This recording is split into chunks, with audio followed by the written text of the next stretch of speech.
Hey Rovers, we spent the last 18 hours hove to on account of the heavy weather. It was, probably a little over 20 knots, gusting 25. Now it's subsided a bit, but before I get underway, I just want to show you what Hove To looks like on Wave Rover. The Wave Rover 650, a design based on my solo ocean crossings.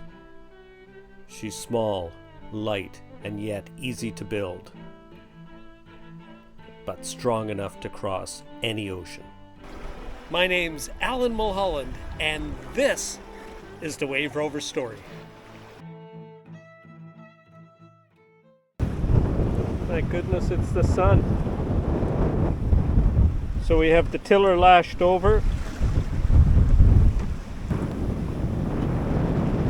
and then we have the sail, just a little bit of sail up, and we're turning into the seas.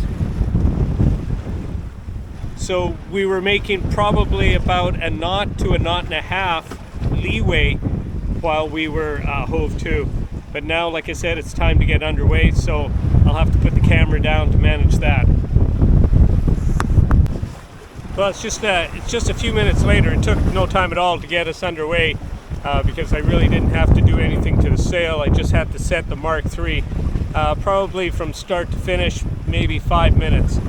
Anyway, we're underway now. We're making the better part of 5 knots just with this little sail.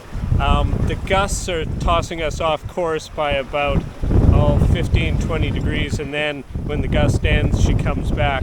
The last time I checked the wind, it was 18 to 20 knots and the gusts were about 25.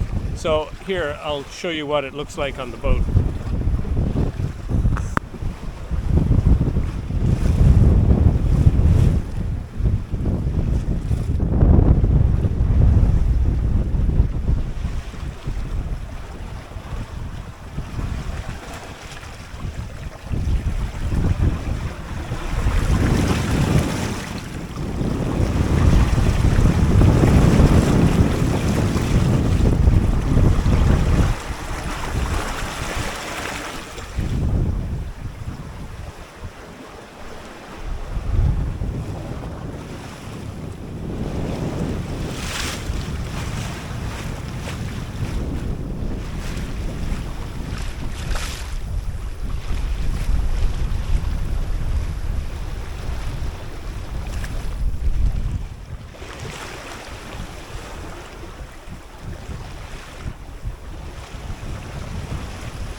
If you find this inspiring, educational, or just downright entertaining, consider becoming a patron. It doesn't cost you anything to check it out. There's a link in the video description. Well, Rovers, take a look at this. Quite a change from the last segment I just shot.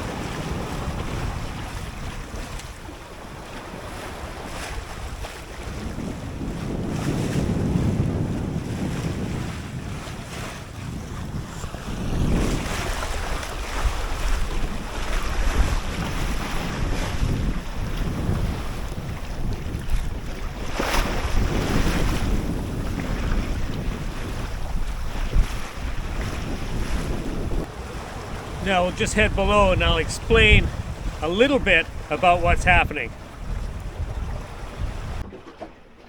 Well, we were punching into those waves, and those were pretty big. Now the wind we could handle, but the high wind had made for, well, a pretty sloppy sea. You know, it was probably 80 to 90% white caps most of the time. I found myself broaching down the waves, and that was on account of the gusting conditions. Like we were probably having somewhere around 20 knots, but it was gusting more like 27, 28, and it's hard to compensate for that. So at a certain point, I decided, right, let's ditch this plan because we're not going to make our timings. We're not going to make the approaches of Stonington before the wind totally disappears on us, and we'd be looking at motoring probably 75 miles or so, and that's just out of the question. Yes, we have the fuel for it, but you know, if we don't need to, we're not going to motor that kind of distance. So we've ditched, and we're now going with plan B. What is plan B, you might ask? Well, stay tuned to the next episode, because then I will tell you all about it. But until then, folks, thanks for watching, and forge your own adventure.